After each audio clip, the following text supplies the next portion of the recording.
Au nom d'Allah, celui qui fait miséricorde, le très miséricordieux, paix et bénédiction sur le prophète Mohammed sallallahu alayhi wa sallam. Mesdames, messieurs, je vous prie de recevoir la meilleure de toutes les salutations, celle qui brise toutes nos barrières dialectiques et raciales, la salutation des élus du paradis et qui distille la paix, la miséricorde et la bénédiction du Tout-Puissant. Assalamu alaikum wa rahmatullahi wa barakatuhu. Bienvenue dans les matins d'Al-Bayan. C'est le deuxième numéro de la semaine. Et bien, nous vous permettons de commencer votre journée dans le pur bonheur en faisant bien sûr le max d'énergie pour aborder cette journée.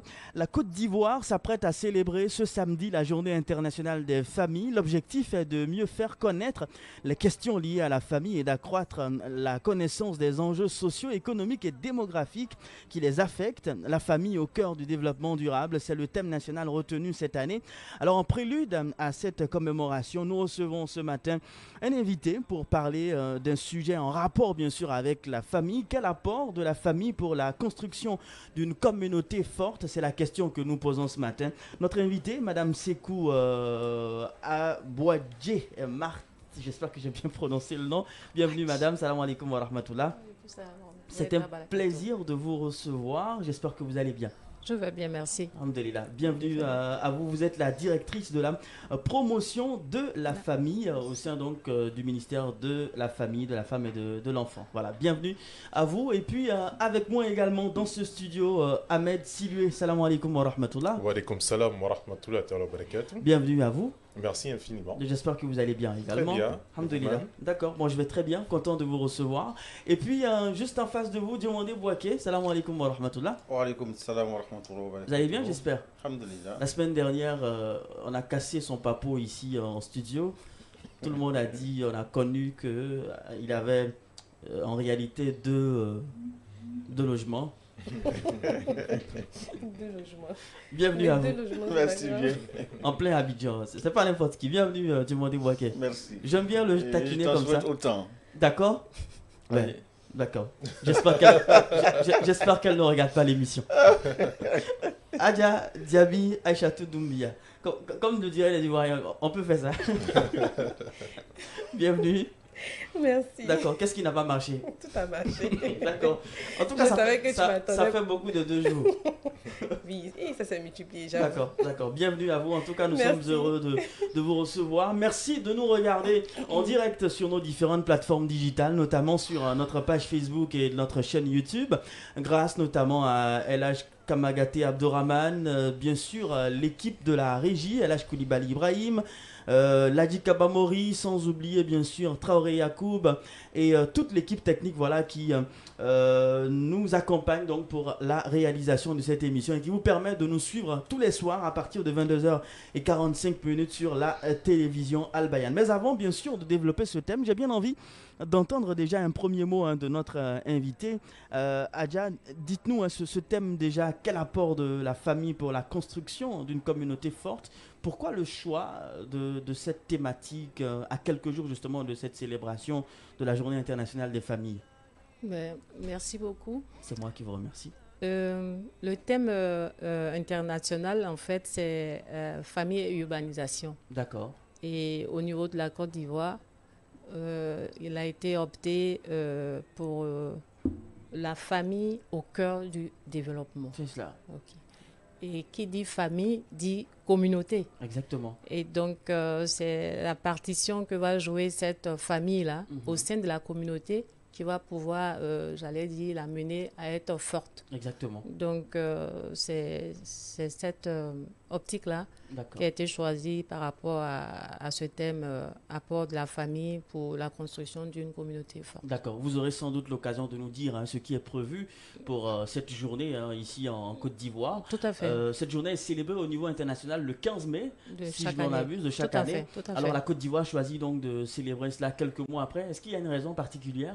On l'aurait fait plus tôt. Vous savez qu'il y a eu qu'on appelle un réaménagement technique au niveau du gouvernement et tout ça, ça chamboulait un peu. D'accord. Et puis la disponibilité des autorités tout cela mis ensemble a fait que c'est maintenant qu'on pourra le faire. Ok, d'accord. On saura en tout cas, on en saura davantage tout au long de cette émission. Mais avant, nous allons ensemble croquer l'actualité, les points phares de l'actualité dominée essentiellement, on le sait, par la proclamation donc des résultats du baccalauréat session 2022. C'était hier et 30,78%, c'est le taux donc de réussite nationale pour cette édition, pour cette année.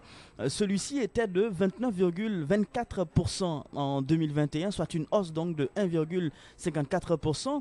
L'on pouvait lire sur les visages, Ahmed Siloué, qui a certainement parcouru les rues d'Abidjan, on pouvait lire la joie d'une part, et puis bien sûr la tristesse, la déception d'autre part chez certains candidats malheureusement. Vous étiez à la déclaration officielle hier.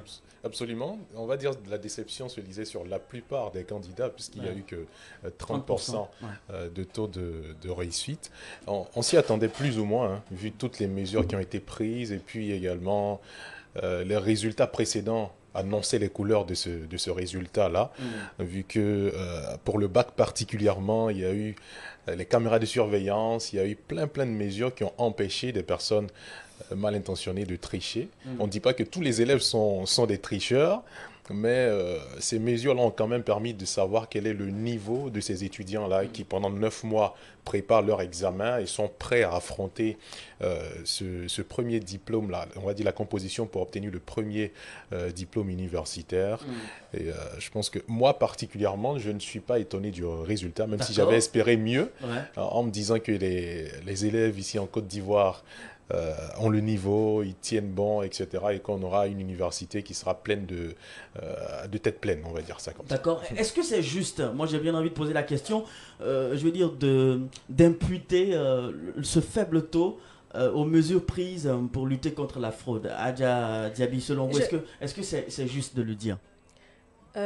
Bon, je ne dirais pas que c'est faux non plus, mais effectivement, ce n'est pas uniquement la seule raison. Voilà. Il y a des élèves qui n'ont pas triché, qui peut-être pour un coup par malchance ou autre, n'ont pas réussi les examens. Le stress aussi également. On en a parlé, la gestion du stress avant les examens. Tout à fait. Donc ça peut jouer dans les résultats des examens. Il y a des étudiants aussi qui n'ont certainement pas révisé assez ou qui n'ont pas assez compris. Voilà, il y a beaucoup de facteurs qui entrent en jeu. Effectivement, les mesures prises, c'est bien. Ça permet en tout cas de canaliser, d'empêcher toutes les tricheries, etc. Mais voilà, je ne pense pas que 70%, les 70% qui ont échoué sont uniquement dus à ces mesures. Je ne pense pas. D'accord, c'est bien noté. Madame, vous également, quelle analyse faites-vous de ce taux, on va dire, relativement faible, 30%, c'est vrai que c'est mieux que l'année dernière, mais dites-nous, quelle analyse faites-vous de ces chiffres? Mais je pense qu'il est faible, c'est vrai. 1%, 1,4, combien? 54. De plus? De plus. Bon, on peut le prendre comme ça, mais en tout état de cause, je pense qu'il est quand même faible. Disons, il y a 70% qui sont, j'allais dire, restés sans avoir leur examen. C'est ça. Mais ça reflète aussi quand même le niveau. Ça reflète le niveau, les mesures de surveillance et tout ça. Bon, on ne devrait même pas. On ne devrait pas, j'allais dire, le faire parce qu'on se dit la tricherie ne nous avance à nulle part. Tout à fait. Donc, c'est vrai, on a essayé de tamiser. Je pense que c'est un tamis puisqu'on a la propension à tricher, quand même, il faut le reconnaître. Et ça reflète le niveau. Ça reflète le niveau. C'est vrai qu'il y a des impondérables qui ne sont pas maîtrisés par tout le monde. On a parlé de stress tout à l'heure. Ça pourrait justifier, entre autres. Et puis, le niveau même j'allais dire, de nos enfants, qui n'est pas aussi bon que ça. Donc, je pense que l'année prochaine, ils feront mieux. On l'espère également. Peut-être qu'il va falloir aussi, je veux dire, mesurer l'impact de ce résultat. Est-ce dû forcément aux élèves, au système éducatif? Effectivement, c'est ce que je voulais rajouter. On ne peut pas, ces résultats de 30% ne sont pas les résultats uniquement pour les élèves. les élèves, ils sont encadrés. Ces encadrants aussi sont évalués. Leur capacité à transmettre le message à leurs étudiants, ça aussi, ça en fait partie. Quand on est professeur, on est aussi responsable des résultats de notre classe. Si on a une classe de 20 élèves et qu'il n'y a que 7 ou 8 élèves qui ont leur examen, je pense que le professeur lui-même doit également se remettre en cause. Donc, il y a tout le système aussi qui doit effectivement se remettre en cause parce que 30%, c'est vrai que c'est pas assez. Dans certains pays, on a des résultats, on a des taux qui montent à 80-90%, surtout pour le bac, pour faciliter justement l'accès à l'enseignement supérieur à la plupart, en tout cas, des personnes. Donc, voilà, il y a tout le système aussi qui doit effectivement se revoir. Bon, pas forcément revoir le programme, mais en tout cas, la façon de distiller les enseignements. Exactement, la façon de distiller les enseignements, la façon d'évaluer aussi, et puis bien sûr, toutes les questions de tricherie qu'il faut au fur et à mesure éradiquer. D'accord. Demandez, Bouaké, réaction également par rapport à ce chiffre qu'on a connu hier, un peu plus de 30% de taux de réussite. Moi, ce que je veux dire, c'est que ici, ce ne sont pas que les étudiants qui affrontent les épreuves, mais c'est tout un ensemble qu'il faut ici montrer du doigt. Parce que quand je me réfère un peu à la liste du prophète sallam qui dit que Sinfan min ummati iza solha solha nas wa iza fasada fasada nas, qu'il y a deux types ou bien deux groupes de personnes dans la société, que si ces deux groupes là réussissent, la société réussit. C'est cela. Si ces deux groupes là échouent, la société échoue. Ce qui veut dire que dans un premier temps, voici je vais dire l'unité de mesure que le prophète sallam nous donne pour évaluer comment dire la société. Il dit les dirigeants et les décideurs. Pour dire que si ceux-là réussissent, ça va se réagir sur la société. Donc, s'il y a un problème au niveau de la société, on doit commencer par là. Donc, le corps enseignant a sa part de responsabilité. Les élèves, pour ne pas dire les étudiants, ont aussi leur part de responsabilité. Et même les familles aussi ont aussi leur part de responsabilité. Certes, tout revient, comment dirais-je, à l'élève qui se présente à l'examen. C'est lui qui endosse premièrement la douleur, effectivement, mais aussi tout ce que je viens de citer qui sont aussi pris en compte. D'accord. Mais après tout, il faut dire que, comme l'a si bien dit mes prédécesseurs, c'est aussi le niveau que ça reflète. Tout à fait. Si chacun se met à son niveau au travail, je crois bien qu'on pourra faire plus les années à venir. D'accord, c'est bien, vivement qu'on puisse faire mieux. Justement, Ahmed Sylvie, j'ai bien envie de te poser cette question. Généralement, quand on a un taux faible, on s'est dit, alhamdoulilah, on a réussi à avoir moins de tricherie et on est satisfait au fait de ce résultat. Quand on a un chiffre un peu trop élevé, on dit non, cette année, il y a eu trop de tricheurs. Est-ce que ça aussi, ça n'influe pas le résultat qu'on a peut-être chaque année? Je suis d'accord avec certaines de ces interventions. Moi, ce que je pense profondément et personnellement, c'est que les enseignants également doivent être évalués. D'accord. Est-ce qu'on le fait? Est-ce qu'on évalue les enseignants? Ils sont recrutés, ils sont formés. C'est vrai qu'à ce niveau-là, il y a une évaluation, etc. Mais quand ils sont sur le terrain, on se rend compte que il n'y a pas grand-chose en fait qui vient relever le niveau de nos enfants. Aujourd'hui, quand tu prends un enfant, il arrive à peine à former correctement les lettres en troisième. Ça pose un problème. Or, l'écriture s'apprend au CP. Depuis le CP. Voilà, ça veut dire que la base, elle est ratée déjà. Donc, celui qui donne l'enseignement, est-ce qu'il a vraiment le niveau? Est-ce qu'il a la pédagogie? On lui a enseigné la pédagogie, mais est-ce qu'il l'applique correctement pendant ses enseignements? Au-delà de la pédagogie, je pense qu'on s'adapte aussi aux élèves qui sont Moi, j'ai mon ami enseignant qui est dans le Nord profond, je crois dans le Nord profond, qui est face à des élèves qui ne parlent même pas français. Là, comment on s'adapte? Soit j'apprends la langue locale, pour leur enseigner, en les poussant à venir peu à peu vers le français, qui est la langue parlée nationalement. En tout cas, je m'adapte. Mais aujourd'hui, il y en a combien qui pédagogiquement arrivent à vraiment insuffler à leurs élèves ce qu'il faut pour qu'ils puissent avoir le niveau et puis passer en classe supérieure. Donc, on passe d'accumulation en accumulation de lacunes et puis finalement, on se trouve avec des élèves qui n'ont pas le niveau.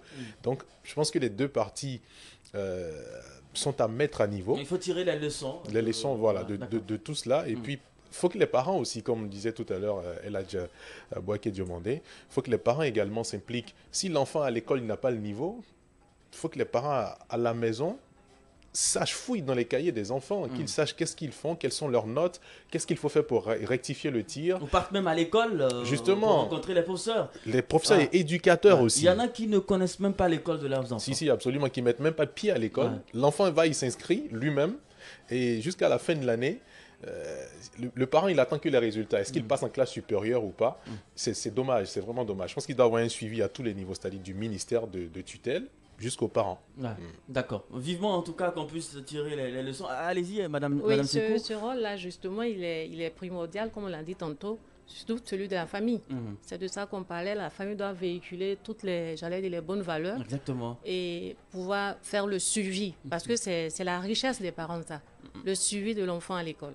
Si l'enfant il est livré à lui-même, forcément, il ne pourra pas, suivre comme il se doit. Et puis, je vais dire, son avenir, il est déjà raté, je dirais. Mais donc, ce suivi des parents, de la famille, la cohésion au niveau de cette famille-là, pour pouvoir faire le projet de vie de l'enfant, il est capital. Et relativement aux éducateurs aussi, je dirais quand même qu'il y a certains aussi qui y sont par dépit, parce que je n'ai pas trouvé mieux, donc je vais prendre ça comme ça. Ça aussi, ça fait partie aussi du taux d'échec aussi. Malheureusement. D'accord. J'ai vu Diomandé Boaké lever la main tout à l'heure comme si on était en classe. Allez-y, je vous écoute. Non, c'est simplement un exemple que je voulais donner pour appuyer tout ce que nous venons de dire. Allez-y, pour dire appuyez très fort. C'est l'exemple d'un cultivateur. Imagine-toi quelqu'un qui veut soit... après, d'avoir planifié son programme, qui veut obtenir des tonnes de riz à la fin de sa récolte. Imagine-toi qui jette les grains comme ça dans la brousse. Qu'est-ce que ça va donner? Il faut commencer par défricher, en plus de cela, labourer. Et même après avoir fini de labourer, il faut suivre le riz étape par étape. C'est la même chose afin d'avoir une bonne récolte.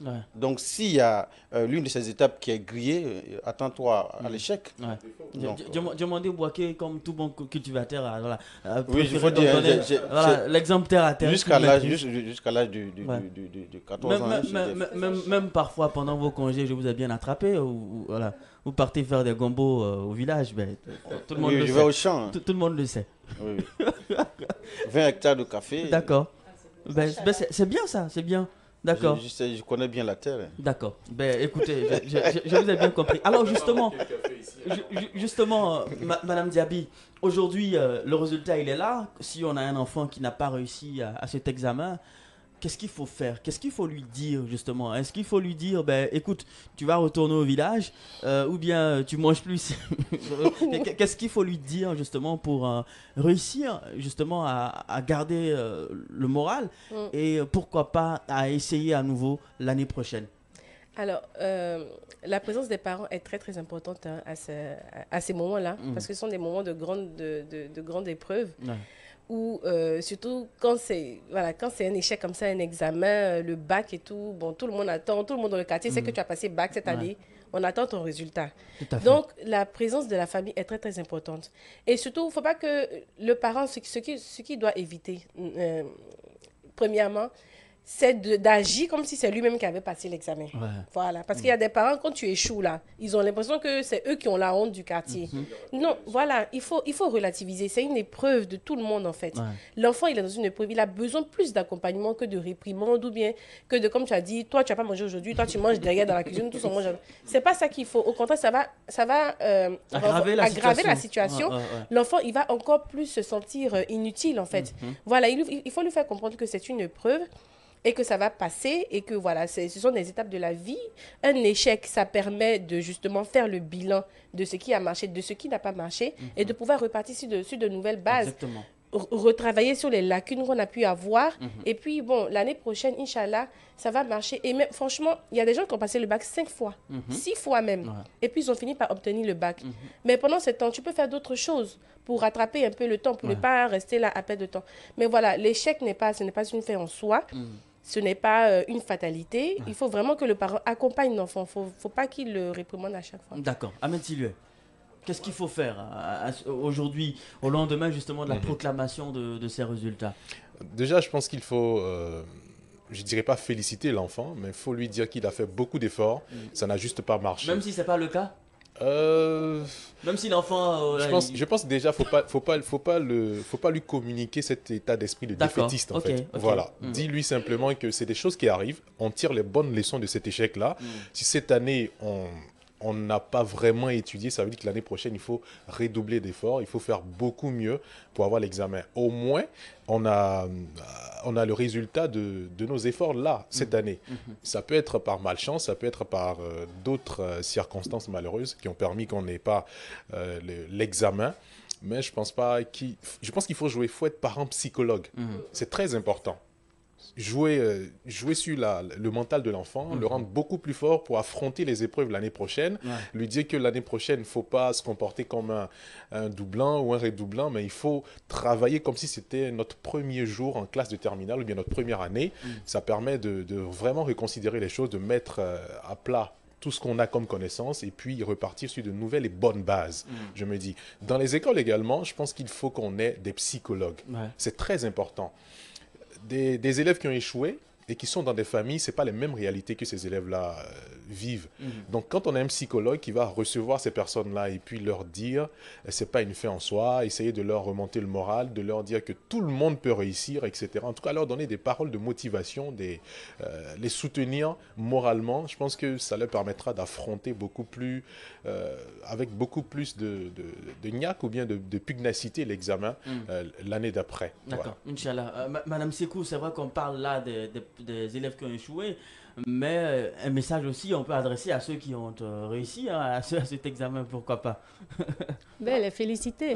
Et puis féliciter les parents aussi, parce que je pense que, comme on le disait tantôt, c'est plusieurs acteurs. Les parents vont suivre, j'allais dire, le cursus de l'enfant, l'accompagner pour pouvoir réussir. Donc les parents ils sont heureux, ils ont travaillé avec leurs enfants. Quoique les autres, ce n'est pas parce qu'ils n'ont pas travaillé pour certains, mais il y a la malchance, ça fait partie de la vie. Il y a l'échec, il y a la réussite. Donc, encourager les parents à mieux faire, à accompagner leurs enfants, comme on l'a dit, à surtout avoir le contact, puisqu'ils donnent la base. Ils donnent la base de l'éducation. Et l'école prend le relais, mais on ne doit pas tout, j'allais dire, laisser aux mains de démissionner et puis laisser... cette charge immense-là à l'enseignant. Donc, véritablement, que les parents jouent leur rôle et ceux qui ont pu accompagner leurs enfants jusqu'à la réussite-là, les féliciter et puis encourager les autres aussi à pouvoir faire pareil, ne pas démissionner. Parce que la seule richesse qu'on a, c'est l'éducation qu'on va donner à nos enfants. Exactement. Et puis voilà. D'accord, c'est bien noté. On va tout de suite recueillir l'avis donc de Diomandé Bouaké. Ça sera la toute dernière réaction par rapport à ce sujet. L'après-bac, échec ou pas, qu'est-ce qu'il faut faire d'après vous? Moi, ce que je peux dire par rapport à cela, c'est... La première des choses, c'est de remercier Allah subhanahu wa ta'ala que les résultats soient bons ou pas. Il faut dire qu'après tout, comme Madame l'a si bien dit, il y a la chance dans la vie et que tout ce que Dieu fait est bon. Il faut dire Alhamdulillah, remercier Allah subhanahu wa ta'ala, le fait même de rester d'abord en vie. Parce qu'on a vu certains qui ont réussi à leur examen. Et le même jour, débordés de joie, ils ont fini par déraper. Tout à fait. Ils sont morts. Pour dire que quelque part, peut-être que si je n'ai pas réussi à mon examen, c'est dans ça mon bien. C'est dans ça mon bien. Je peux réussir et peut-être que cette réussite-là va m'amener à autre chose. Et aussi ceux qui ont réussi, qu'ils sachent que quelque part, certes, ils ont fourni des efforts, mais qu'ils sachent aussi qu'il y a la part d'Allah subhanahu wa ta'ala là-dedans. Et que d'autres ont fourni plus d'efforts qu'eux, mais qui n'ont pas réussi. Qu'ils sachent cela. Donc, il ne faudrait pas que la joie déborde. Il faut rester, je vais dire, modeste, le juste milieu, ne pas déborder dans la joie et à chaque fois remercier Dieu et attacher la ceinture pour le niveau que vous allez affronter bientôt. En tout cas, félicitations à tous ceux qui ont réussi à cet examen et puis bon, beaucoup de courage à ceux qui malheureusement n'ont pas été admis à cet examen. L'année prochaine sera la bonne en tout cas. Qu'Allah vous fortifie, Inch'Allah. Autre point de l'actualité, alors il faut savoir que l'ONG Dignité et Droit pour les enfants en Côte d'Ivoire appelle les acteurs de la lutte contre les violences basées sur le genre à agir avec célérité et à travailler dans une synergie d'action pour contrer ce fléau qui prend de l'ampleur durant les vacances. Selon en tout cas cette ONG, il y a plus de violences basées sur le genre pendant ces vacances, vu que les enfants ne vont pas à l'école, par exemple. Quel mot vous faites justement, quelle est votre réaction, Adja Doumbia, par rapport justement à cette information? Le micro scolaire. Ouais, allez-y. C'est bon? Allez, c'est bon maintenant, allez-y. Pendant les vacances, c'est vrai que je ne m'entendais pas. Ouais. Pendant les vacances scolaires, les enfants sont beaucoup plus exposés aux violences et à agressions physiques, agressions sexuelles, malheureusement, les enfants mineurs. Moi, franchement, j'ai envie de pousser un cri de cœur parce que c'est vrai que effectivement, ils sont plus exposés pendant les vacances scolaires, mais c'est un phénomène qui existe en fait. Il y a les enfants, des jeunes enfants, des enfants de 6 ans, des enfants de 9 ans, qui sont abusés dans des familles. Et ça passe sous silence. Les gens s'asseyent dessus. C'est comme ça devient un secret de famille. Et c'est très difficile à porter. Ces enfants-là, souvent, ils sont menacés par ces adultes. Ou bien souvent, ces adultes-là les blaguent avec des petits cadeaux, des bonbons, des friandises, pour ne pas qu'ils parlent, en fait. Et puis, ils sont dans le silence et ils souffrent dans un silence. Même parfois, c'est dans la famille et les parents même ne sont pas au courant et ils ne se rendent même pas compte de ce qui se passe. Je pense qu'il faut vraiment que en tant que parents, nous fassions attention à nos enfants. Surtout les éduquer, leur donner une éducation sexuelle, c'est très important. Dès le début, dès tout petit, pour qu'ils comprennent qu'il y a des choses qui ne sont pas normales. Il y a des choses pour qu'ils comprennent que, par exemple, un adulte qui vient lui toucher les parties intimes, ce n'est pas normal et qu'il faut qu'il puisse l'exprimer. Il faut donc établir déjà le dialogue avec les enfants pour que quand il a un problème, il ait confiance en vous et venir vous en parler tout de suite. Parce que quand il n'y a pas de dialogue, on a peur de parler aux parents et puis qu'est-ce qui se passe? Soit on garde, soit on va en parler à quelqu'un d'autre. Et puis un jour, en tant que parent, on découvre que mon enfant a subi ça. Pendant plusieurs années, je suis dans la maison, je ne suis même pas au courant. Ça, c'est une première chose. Deuxième chose, il y a des parents qui sont au courant et qui ne disent rien. Et qui sont là avec ces personnes qui abusent de leurs enfants et ils ne disent rien parce que c'est la honte du quartier, parce que ça va créer des problèmes dans la famille. C'est un proche parent. Non, il faut dénoncer. Ça crée des souffrances auprès de ces enfants-là. Ce sont des enfants qui, après, ils ont parfois du mal à avoir des relations avec d'autres adultes quand ils sont grands parce qu'ils n'ont pas confiance en un partenaire. Ils sont complètement détruits. Il y a des petites filles, excusez-moi du terme, qui perdent leur virginité à 6 ans, à 9 ans. C'est grave en fait. Il faut vraiment qu'on prenne nos responsabilités face à cette situation, face à ce fléau. Là, on rentre pendant les vacances scolaires, on va vouloir souffler, on va vouloir envoyer nos enfants dans des familles, chez les tontons, chez les oncles. Il faut faire attention. Où est-ce qu'on envoie nos enfants? Il faut qu'on ait confiance en ces personnes vers qui on envoie nos enfants. Et si on n'est pas sûr, franchement, c'est mieux de les garder. Même s'ils vont nous fatiguer, c'est mieux de les garder. Parce qu'on ne sait pas ce qui va leur arriver. Effectivement. Et selon justement le rapport statistique sur les VBG, il faut noter que 822 cas de viol ont été enregistrés en 2020 et la majorité de ces viols sont perpétrés sur des enfants de moins de 18 ans. Madame Sekou, quand on voit ces chiffres, ça donne froid dans le dos. Et c'est vrai que parfois, ces cas de viol sont perpétrés par des parents proches et on décide de régler ces affaires-là à l'amiable, généralement. Quel est votre regard sur ces chiffres déjà? C'est hallucinant. Ce sont des chiffres forts. Mais ce que je voulais apporter comme information, c'est que Madame la ministre Nassine Matouré, son combat au quotidien, c'est de mettre hors d'état de nuire toute personne qui porte atteinte plutôt à la sexualité de l'enfant. Et il faut punir ces personnes-là.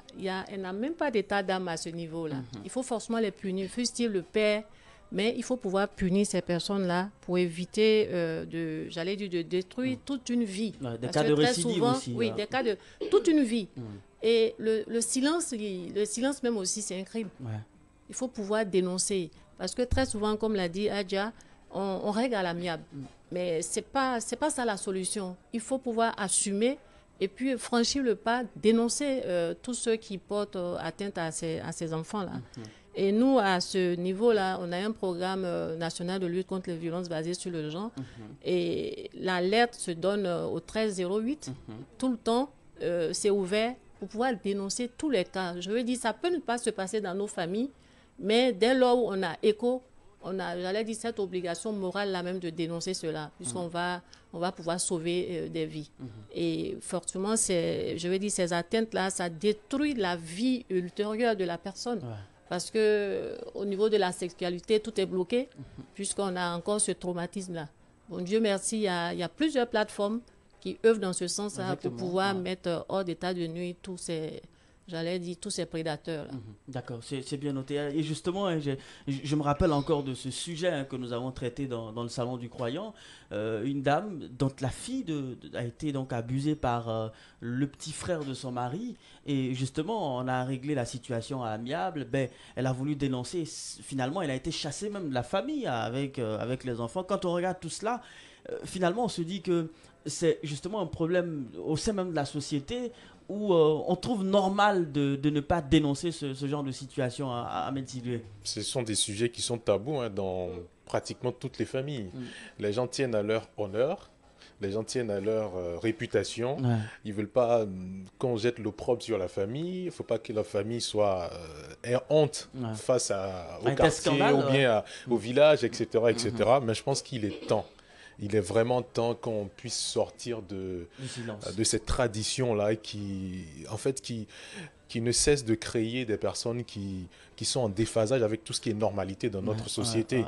Parce qu'une personne qui est abusée, ou bien il n'y a pas que les petites filles, il y a les petits garçons aussi. Exactement. Voilà. Donc, c'est des deux côtés. Une personne qui est abusée, qui est traumatisée de la sorte, peut ne même pas avoir de repères dans la société. Voilà, on est en train de tuer des futurs cadres, des futures personnes qui pourront faire de notre société là, une société qui est vraiment équilibrée, etc. Donc, pour moi, j'ai envie de poser la question à Madame Sekou. Est-ce que le 1308, il sonne souvent?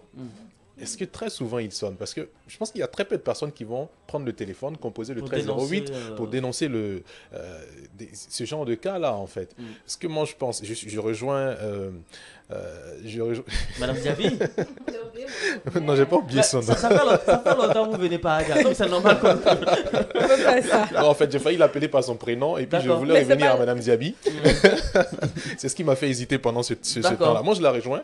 Quand on parle de vacances, moi, je préfère des vacances en famille plutôt que des vacances où je suis d'accord qu'on puisse faire confiance à son frère ou à sa sœur, à son oncle, etc. Mais il ne maîtrise pas son environnement. Tout à fait. Donc, si on est avec ses enfants en vacances quelque part en famille, et c'est ce qu'on fait très peu ici en Afrique. Généralement, on parle de moyens. Non, je suis d'accord. Les vacances, vacances. Madame Diaby peut nous le dire, c'est des choses qui se planifient. D'accord. Ça se planifie depuis le début de l'année. J'ai un budget, je budgétise quelque chose. On peut faire 1 semaine, 2 semaines de vacances. On n'a pas besoin de faire 3 mois de vacances ou bien 5 mois de vacances. Tout à fait. En 2 semaines, on peut en apprendre plus que quelqu'un qui fait 3 mois inutilement quelque part. Donc, je pense que c'est des choses qu'il faut planifier. Apprendre à faire les vacances en famille, ça permet d'instruire, ça permet de rapprocher déjà les enfants des parents. On ne se voit pas très souvent quand on est des parents qui travaillent et qui rentrent le soir un peu tard et que les enfants sont déjà endormis, etc. On se voit très peu.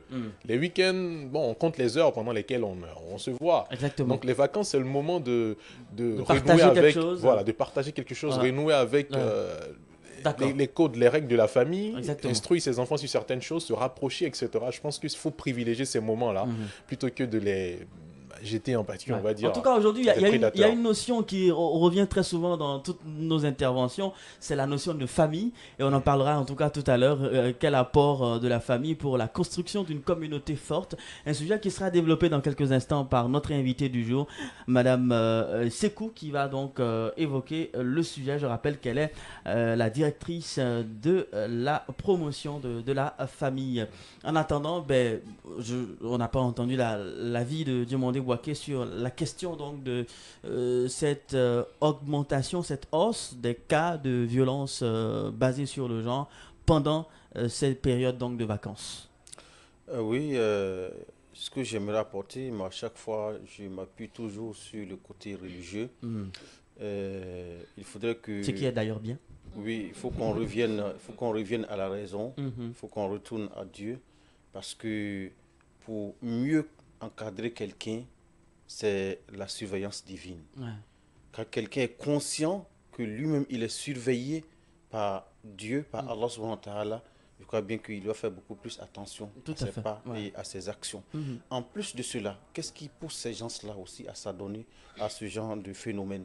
Quelque part, c'est parce que il y a beaucoup de facteurs qui sont ici, qu'on doit ici prendre en compte. Il y a les films qu'on montre à la télévision.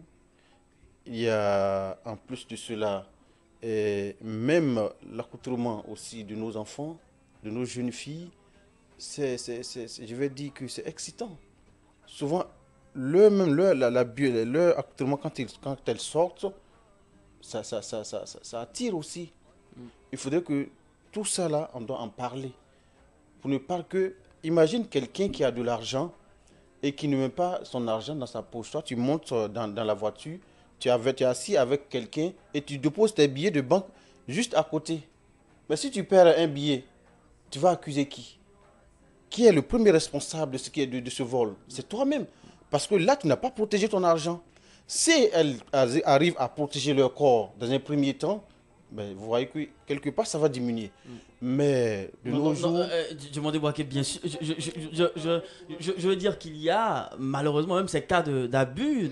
Ça arrive aussi sur des sœurs. Il y en a... je n'en disconviens pas. Je veux dire que quelqu'un qui est tenté dehors, s'il n'a pas eu l'occasion de le faire dehors, mais arrivé dedans et qu'il a eu l'occasion... Non, je veux dire l'habillement ne peut pas justifier justement ces cas qu'on voit. Il y a des sœurs, il y a des sœurs, il y a des témoignages qui s'habillent correctement comme l'islam le recommande. Et puis au sein de la famille, c'est l'oncle, c'est le cousin, le neveu qui fait en tout cas chat noir, comme on le dit, hein, sur ses sœurs. Mais c'est parce que quelque part, il n'a pas pu satisfaire ses besoins là dehors. Ou il n'a pas eu l'occasion. Donc ça n'a rien à voir avec l'habillement. Mais... Si. On est d'accord. Ça a quelque chose à voir avec l'habillement. Je veux dire que quoi? Si moi j'ai besoin d'argent et que je n'arrive pas à casser la porte d'une banque, parce que là il y a des surveillants, ou bien si j'ai besoin d'argent je vous comprends très bien, je vous comprends très bien, mais il y a des enfants de 5 ans qui sont abusés. Là c'est pas une question d'habillement. Là, c'est autre chose. Ça, c'est pas une question d'accoutrement, en fait. Parce que là, il y a un problème. À 5 ans, on n'a pas quelque chose à cacher. Bon, je veux dire, moi, j'aimerais terminer par il y a des pères qui abusent de leurs propres enfants. Là, oui, ça existe, en fait. Oui, effectivement. Ou bien ils abusent de l'enfant de la dame. Tout ça existe. On n'est pas dans une question d'habillement. Ok. D'accord. En tout cas, on a bien compris les avis ici en studio. Nous aurons l'occasion, pourquoi pas, d'aborder le sujet une autre fois. Pourquoi pas. Nous allons nous arrêter là. En ce qui concerne l'actualité commentée, il faut tout de suite retenir ce numéro qu'il faut bien sûr appeler en cas donc de violence, d'abus qu'on aurait observé autour de nous. Le 13 06 08 ou encore le 116 pour dénoncer voilà ces cas. Merci en tout cas à tous nos invités qui ont réagi sur le sujet. Nous espérons qu'il y aura moins de cas au cours donc de ces vacances. Nous allons tout de suite marquer une petite pause avant de retrouver Adia, notre invitée, Madame Sekou, pour parler bien sûr de l'apport de la famille pour la construction d'une communauté forte. Elle nous donnera des astuces, pourquoi pas. À tout de suite. Démarrez votre journée dans le pur bonheur en écoutant les matins d'Al-Bayan. C'est bien sûr le thème du jour, l'actualité commentée, avec bien sûr des avis tranchés, des avis différents, vous l'aurez certainement compris dans ce studio. Nous allons tout de suite retrouver notre invitée du jour. Elle est la directrice de la promotion de la famille pour nous parler de l'apport de la famille pour la construction d'une communauté forte, un exposé liminaire, et puis nous aurons bien sûr le temps d'échanger sur ce sujet. Allez-y, Madame Sekou. On vous écoute. Je vous remercie. C'est moi qui vous remercie encore une fois. Je voudrais transmettre les remerciements de Madame la ministre pour permettre, afin d'avoir permis plutôt à la collaboratrice que je suis pour arriver dans cette radio-là et parler de la cérémonie qui va nous réunir le 30 juillet, à savoir la célébration de la Journée internationale de la famille.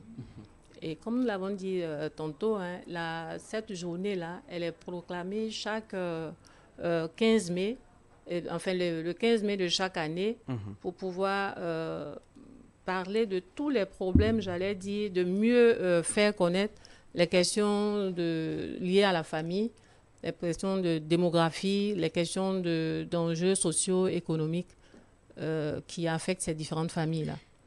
Et la famille, c'est le noyau essentiel de la communauté. C'est dans cette famille-là que tous les apprentissages vont se faire. Il faut que l'enfant reçoive, j'allais dire, l'amour, l'affection. C'est le cadre d'apprentissage pour sa vie future. Donc, les valeurs doivent pouvoir être dégagées, des valeurs morales, parce que vous convenez, moi, que si le père, la mère n'arrivent pas à donner, à véhiculer ces valeurs-là, forcément, on a un adulte qui sera, j'allais dire, en marge de la société. Donc, au ministère, on fait la promotion de la famille. On la protège contre tous les abus. Tantôt, on parlait justement des abus sexuels faits sur les enfants, les mineurs surtout, mais sur les grandes personnes aussi, parce qu'il ne faut pas oublier justement qu'au niveau des couples, il y a des abus. On le dit, dès lors où il n'y a pas consentement, il y a un souci. Donc, il faut pouvoir partager ces valeurs-là, ces valeurs morales-là au sein de la famille, afin que l'enfant sache qu'il y a des codes. C'est pas tout qui est permis, il a ses droits, il a ses devoirs. Et l'harmonie au sein de cette famille-là, puisqu'elle est le noyau de la société et que la communauté, c'est le groupe social qui a en commun des biens et des intérêts. Donc, dès lors où la famille, elle est forte, forcément, la communauté, ça rejaillit sur la communauté. Donc, l'élément essentiel aussi, c'est de pouvoir... on parle de développement durable, c'est pouvoir instruire nos enfants du fait qu'aujourd'hui, la génération, on a à disposition des ressources, mais pouvoir demander à l'enfant, à tous les membres, demain, il peut ne pas en avoir, donc il faut pouvoir préserver, j'allais dire, ces ressources-là pour les générations à venir. D'accord, on aura l'occasion de poursuivre donc juste après ceci.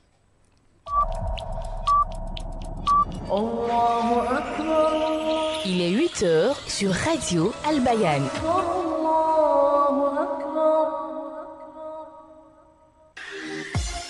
Radio Al-Bayan pour donner du goût à votre vie. Du lundi au vendredi, suivez les matins d'Al-Bayan.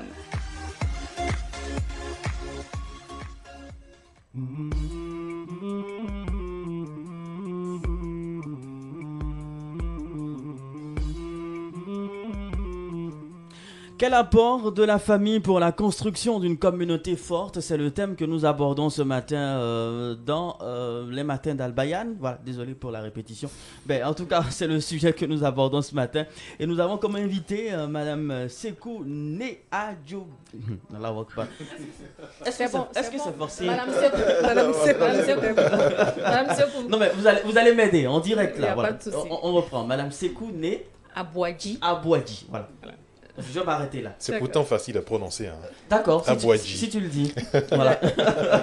Il a bien répété dans sa tête. Désolé. Il n'y a pas de souci. Désolé. Il n'y a pas de souci. J'avoue que depuis hier, je suis en train de faire des exercices de diction. Est-ce que tu n'es pas préoccupé ou tu n'as pas quelque chose d'autre dans la tête? Non. Qui fait que c'est difficile d'agencer ces mots-là qui sont facilement composés à Bouadji. Comme une affaire de 2 logements, par exemple. Il est peut-être tenté d'être à Safa et Marwa. Habituellement, c'est moi qui attache les gens ici. Mais justement, tu nous as habitués. D'accord. En fait, l'élève est devenu plus fort que le maître. D'accord, je note ça à côté. Ça fait 1-0. D'après les Ivoiriens, c'est un région. Allez, on revient donc à la thématique de ce matin. Madame Sekou, Né à Boadji. Désolé, je vais m'arrêter là. Madame Sekou, nous vous écoutons. Vous nous parliez tantôt, donc, vous disiez pardon, que le ministère protège justement la famille.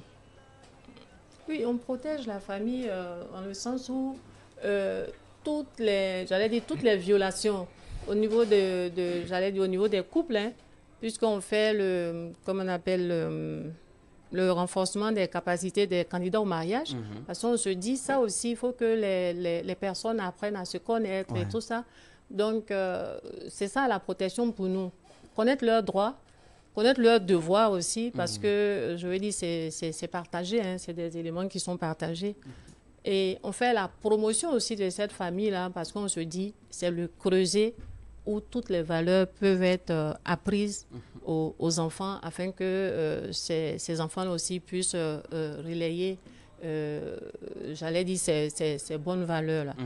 Et on parlait de communauté. Dans la communauté, il y a la solidarité qu'il faut pouvoir prôner au niveau de la famille, puisque inéluctablement, ça va se répercuter sur cette communauté-là.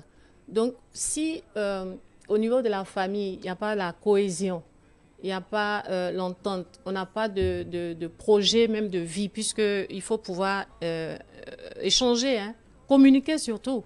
Parce qu'on a vu des familles où, quand le père arrive, tout le monde rentre, et puis le père, il est content parce qu'il dit, bon, voilà, je maîtrise ma famille. C'est pas ça.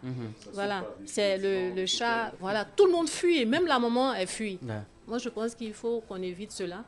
Parce que c'est ensemble qu'on peut véritablement construire la famille, ensemble qu'on peut distiller toutes ces bonnes valeurs-là au niveau de la communauté.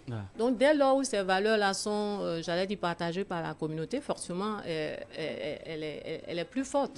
Elle est plus forte. Et reconnaître que nous sommes différents. Nous sommes dans une famille, certes, mais nous sommes différents. Donc, pouvoir accepter aussi, j'allais dire, la différence chez l'autre. Il faut être tolérant. Donc, c'est toutes ces valeurs-là qui sont, j'allais dire, pour nous, indispensables. On va nous dire, quelquefois, on n'a pas le temps d'échanger. Mais si on n'a pas le temps, il faut forcément qu'on puisse obtenir le temps, parce que si on veut, on peut. Et moi, je pense que la communication, pour nous, en tout cas, elle est véritablement importante au sein de la famille, parce que c'est à partir de celle-là qu'on saura les différents soucis que les membres de la famille, certains membres de la famille vivent, afin qu'on puisse pouvoir aller de l'avant pour une communauté assez forte. Vivement donc qu'on puisse en arriver là, une communauté forte, justement.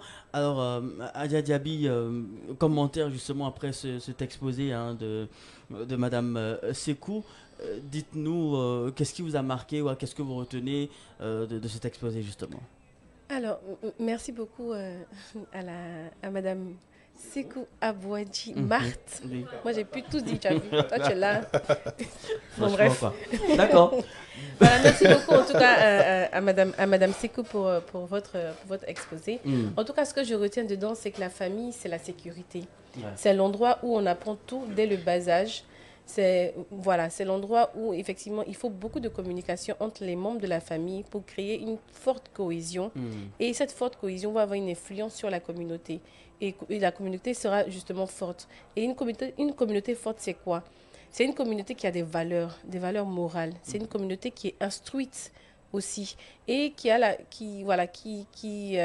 capacité aussi de transmettre aussi ces valeurs qu'elle a, pour justement perpétuer cette capacité, en tout cas, toutes ces compétences qu'ils ont.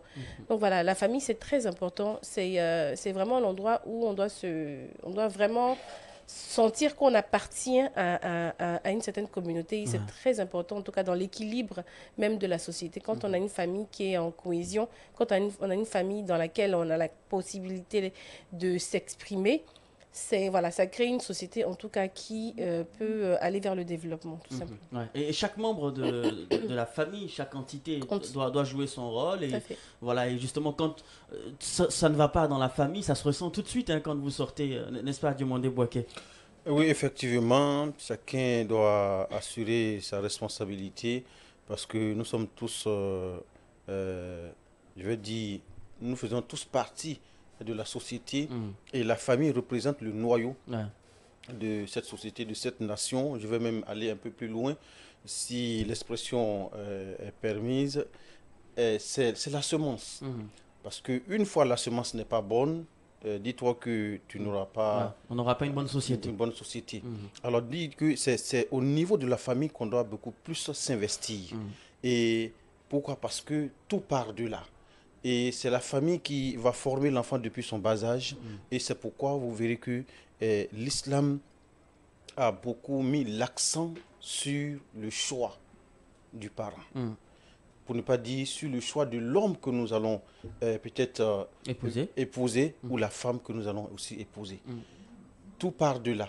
Donc, il ne faut pas suivre quelqu'un ou bien aimer quelqu'un à cause de sa beauté. Certes, la beauté fait partie, mais quelque part, ce qui est beaucoup plus conseillé, c'est le comportement. Et le comportement qui reflète la religion de la personne, ce qui veut dire l'attachement de cette personne à la divinité d'Allah subhanahu wa ta'ala. Donc, si une fois la société est comme nous partons à partir de cette base-là, vous verrez que ça va se réagir sur tout ce que nous allons avoir comme enfants. Et ces enfants-là seront bien éduqués. Et tiens-toi aussi, certes, il y a les valeurs religieuses, mais aussi il y a les valeurs, comment dirais-je, humaines que nous héritons de nos parents. Et il faudrait que l'enfant aussi puisse recevoir cela de la part des parents. Madame Abouadi disait tout à l'heure que souvent les parents sont partis et d'autres disent qu'ils n'ont pas le temps de s'occuper, comment dirais-je, de l'encadrement des enfants. Certes, mais quelle que soit votre préoccupation, il faudrait que vous ayez aussi, vous puissiez aménager votre temps, et ne serait-ce que, même si c'est quelques heures dans la semaine, donner ces moments-là aux enfants, être présent comment dire, dans la famille, et que les enfants sachent qu'ils ont un père et que ce père-là, à des moments donnés, donne des leçons, interdit certaines choses, se met en colère. À partir de là, l'enfant reçoit alors ces valeurs naturelles, ces valeurs, je vais dire, comment dire, humaines de la part de ses parents. Et en plus de cela aussi, quand l'enfant ira soit à l'école ou chez un enseignant qui va aussi ajouter à ses enseignements, aux enseignements des deux parents, vous verrez que la société sera bonne à partir de l'encadrement de l'enfant au sein de la famille. Et il faut le dire, si jamais la famille échoue, ce n'est pas seulement que pour la famille, c'est pour toute la société. Exactement. Donc c'est pourquoi il est important que chaque membre de la famille, pas seulement le père ou la mère, tous ceux qui sont dans le milieu, c'est pourquoi à chaque fois nous parlons de nos parents d'avant. En prélude à la journée internationale de la famille célébrée ce samedi en Côte d'Ivoire, nous parlons de l'apport de la famille pour la construction d'une communauté forte, et nous recevons pour la circonstance la directrice de la promotion de la famille, Madame Sekou Néabouadi Marthe. J'ai réussi cette fois-ci. Merci en tout cas d'être des nôtres. Dans 4 minutes exactement, nous ouvrons le téléphone 27 22 43 50 50 pour vous permettre également de vous prononcer sur le sujet. Qu'est-ce que ce thème vous inspire? Et vous pourrez pourquoi pas aussi vous adresser directement à notre invité de ce matin. Alors Madame Sekou, cette question que j'ai bien envie de vous poser, concrètement, qu'est-ce qui est fait par le ministère? Justement, vous avez parlé de protection de la famille, formation, tout cela. Comment on arrive à réussir justement à inculquer ces valeurs-là au sein de ce noyau de la famille justement? Merci bien. Au niveau de la direction, je dirais, on a des séances de formation de nos différentes familles, surtout les familles vulnérables, parce qu'il ne faut pas oublier qu'il y en a suffisamment. Oui. On leur apporte, j'allais dire, il y a la formation au niveau des AVEC pour pouvoir se prendre en charge. Parce que qui dit famille dit charge. Hein. Ouais. Donc, on les y accompagne. Quelquefois, des familles vulnérables sont soutenues par des vivres. Quoi qu'on veuille, il y en a qui n'ont même pas, j'allais dire, le minimum. Hein. Donc, on soutient ces familles-là en vivres et non-vivres des fois. Donc, plusieurs actions comme ça pour pouvoir permettre aux différentes familles de tenir parce que je dirais même les familles nantis ont toutes des problèmes actuellement. Donc, les familles qui n'ont pas de possibilités financières et tout ça sont assistées. On est toujours, j'allais dire, sollicité justement pour des familles en détresse. Donc, le ministère fait ce qu'il peut pour pouvoir répondre aux sollicitations de ces familles-là en les accompagnant. Justement, est-ce qu'il arrive parfois, je veux dire, il y a des familles, par exemple des pères de famille, des parents qui n'arrivent pas à assumer leurs responsabilités vis-à-vis de leurs enfants, par exemple, qui n'arrivent pas à bien s'occuper de... Est-ce qu'il arrive que le ministère, je veux dire, reprenne ces enfants-là qui ne sont pas bien traités au sein de leur famille, par exemple? Oui, il faut quand même se dire qu'on a dit tantôt que la famille, c'est la cellule essentielle où doit régner l'amour, l'affection, la solidarité, en tout cas toutes les bonnes valeurs. Mais si au sein de cette cellule-là, si cette cellule est confligène, donc forcément, on doit pouvoir sortir de l'enfant pour pouvoir lui apporter cet amour-là. On a nos structures, il y a la direction de la protection de l'enfant avec les institutions spécialisées, mais en accord quand même pour le bien-être de l'enfant, parce que c'est de ça qu'il s'agit. Le bien-être de toute la famille, la cohésion, mais si cette cohésion-là est en mal et l'enfant doit, j'allais dire en partie, on le sort, on a des institutions pour ça. Et au niveau des familles, c'est vrai qu'il peut y avoir parfois quelques conflits. On a des médiateurs familiaux pour pouvoir aider, parce qu'il faut éviter surtout l'éclatement de la famille.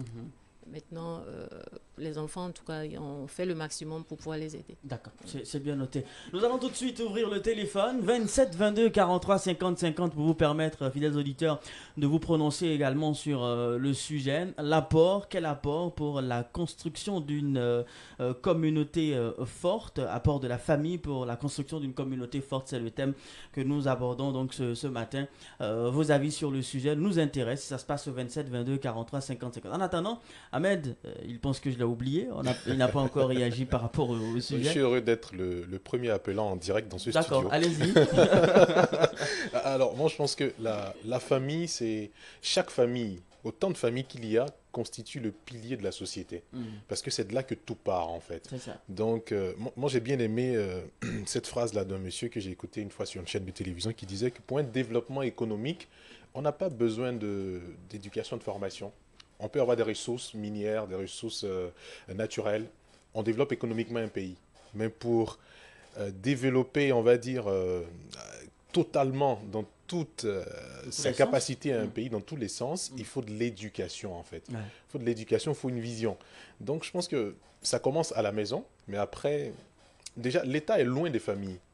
L'État ne peut pas aller dans toutes les familles. Le ministère ne peut pas aller dans toutes les familles. L'État peut juste s'appuyer sur des cas et puis essayer de réagir là-dessus. En tout cas, c'était un plaisir de vous recevoir. Je suis certain que c'est pareil pour nos auditeurs et ceux qui nous regardent en direct sur la page Facebook de Radio Albayan, mais également sur notre chaîne YouTube. Vous regardez également cette émission tous les soirs à partir de 22h45 sur le numéro 193 du Bouquet Canal+. Merci infiniment d'être resté avec nous. Merci Ahmed Silué. Merci à toi aussi. Et on se retrouve très prochainement, Inch'Allah. Merci à Diomandé Bouaké également qui était avec nous ce matin. Adja Diaby, merci. Merci. J'espère qu'on vous retrouvera pas dans 2 mois encore. Mardi prochain. Inch'Allah. Inch'Allah. En tout cas, merci de nous avoir suivis. Merci à toute l'équipe technique. Elhaj Kamagate, Abdourahman, Traoré Yacoub, Ladji Kabamori, Elhaj Koulibaly, Ibrahim. Qui est-ce que je vois d'autres? Il y a la lumière juste en face de mes yeux. C'est compliqué de vous voir tous. Mais en tout cas, merci à tout le monde. Ali également, oui.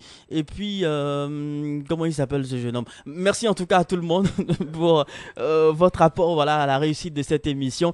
Demain, vous avez rendez-vous avec Elhaj Abdoulhakim Odouloye. Il sera avec vous également le vendredi. Vasseko Traoré sera là. Moi, je vous retrouve, Inch'Allah, lundi prochain pour un autre moment. Ça sera toujours avec le même bonheur, croyez-moi. Salam alaikum wa rahmatullah. Bonne journée.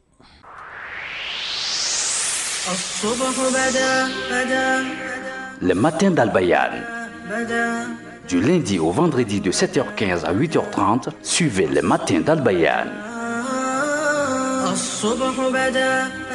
Al-Bayan, chaque instant de bonheur dans votre vie.